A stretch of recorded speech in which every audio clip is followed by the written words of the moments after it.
Peggy 18.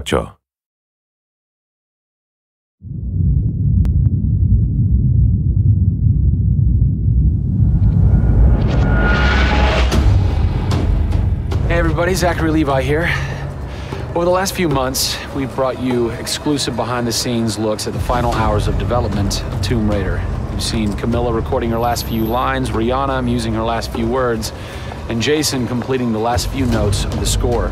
As those key pieces lock into place, it's time to reveal one of the last portions of the game, and a team that's been shrouded in secrecy for 2 years. We're here in the beautiful and freezing Montreal, Canada, to bring you the final hours of Tomb Raider, multiplayer edition. These are the final hours of Tomb Raider. Welcome to yet another world-class studio in the Square Enix portfolio, Eidos Montreal, home of the multi-award-winning game Deus Ex. Locked away in one of the far corners of the studio is a team of experienced, passionate professionals who have been specially brought together to create the first ever multiplayer component to the Tomb Raider universe. Let's meet the team behind the vision, direction, and decisions, and hopefully get a chance to play a few rounds. Here we are at Eidos Montreal.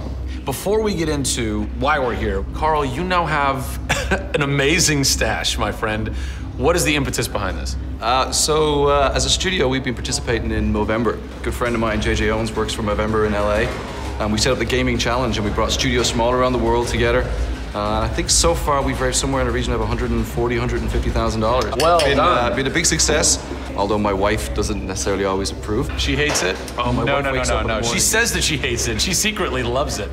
What were some of the factors that led to a multiplayer facet to this new Tomb Raider? When we started developing sort of our vision for reimagining Tomb Raider, on paper, it was all about single player. And as we started to build that world out, we had the island, we had the Solarian, the scavengers. We started to realize that we had this canvas. Great warring factions, great landscapes. Yeah, we had all these really awesome places where it was all about traversal and single player. When we started looking at that, we thought, wow, well, what about multiplayer?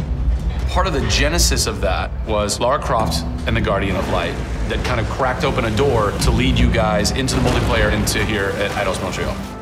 Guardian of Light was a downloadable, a smaller scale project, and that allowed us to sort of take the risks that we wouldn't necessarily take on a full-blown project. Guardian of Light was our Pixar short. It's the idea that whilst you're building your big project, you're always thinking about that next thing, but also allowed us to be able to start understanding co-oping and networking. It was a game that actually brought Tomb Raider fans together for one of the very first times. You hear them in their ear and they were having fun. And as a result of that, that led to us thinking about multiplayer. Hopefully our single-player experience we're delivering is a very sort of single-player, solitary, immersive type of experience. But at the same time, we believed tomb raiding together with friends would be fun. Tomb raiding, I think that's the first time I've ever heard that term. I like that. It's fun.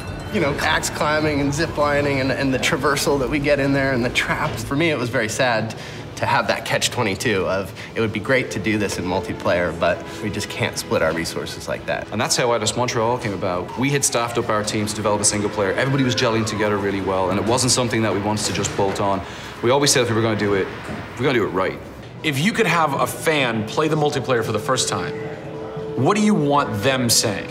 For me, they're kind of different moods. It's not like I do one or the other. It's kind of like sometimes I turn down the lights and just play that single player experience. And other times I want to just jump in and have fun and start killing fools.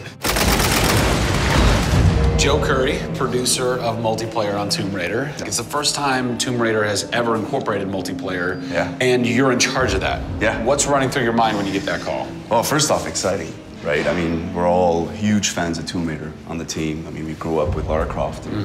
But when we spoke to Crystal, like, we want to do multiplayer, and we're thinking, how do you do that? It's always been Lara's story. You've been in charge of creating the first ever Lara Croft Tomb Raider. No pressure. Multiplayer. No pressure, Zach. Thank you. What are some of the main pillars that you brought over from the single player to the multiplayer to make those two worlds cohesive? The element that really stuck out was survival. Group surviving together. Right. But then traversal, the ability to go up and down and kind of everywhere in a level. The weapons, you know, the characters. What did you guys have to tweak in order to create an engaging multiplayer experience that wouldn't necessarily work with the pieces that were in play with the single player experience? One example is the bow. Especially in the reboot, it's so iconic that we had to make it work for multiplayer. You have a certain forgiveness when you play single player. Multiplayer, players expect snappiness. I shoot you, I expect you to go down, or you can just do what I do, which is take out the biggest gun and just run for them and shoot them out. The environment itself can be a threat.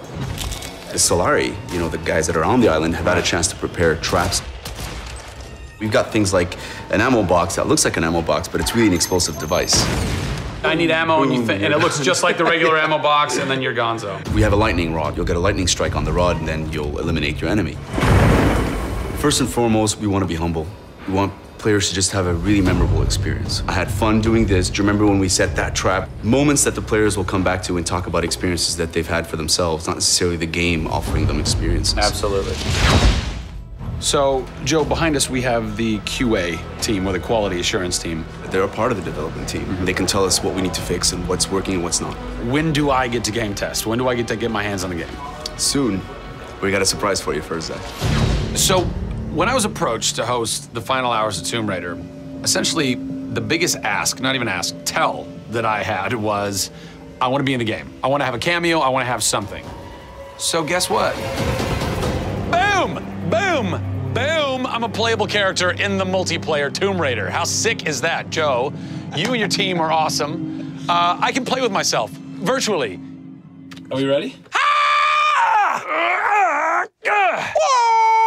Oh, that burns! You suck! Get those transmitters running. Radio transmitter activated! We're getting off this damn island? We send this sailor. Beautiful. I would like to try and kick your butt as me in this map right now. Should we try it? All right. Bring it. Let's do it. It's happening right now. Oh, nice! Was that one of my traps? That was one of your traps. Yeah! These movie traps are really fun. I mean, they're really, really fun. Yeah! Don't worry about it. Just because you made the game and I beat it. As you can see from the people and passion here at Eidos Montreal, this isn't just some add-on. They're devoting themselves to making this an experience in keeping with the feeling of single player. Familiar, yet different. Coming up in the final 2 episodes of our series, we go back to the home of Lara Croft. They're taking Tomb Raider to the finish line, and we'll be there for it.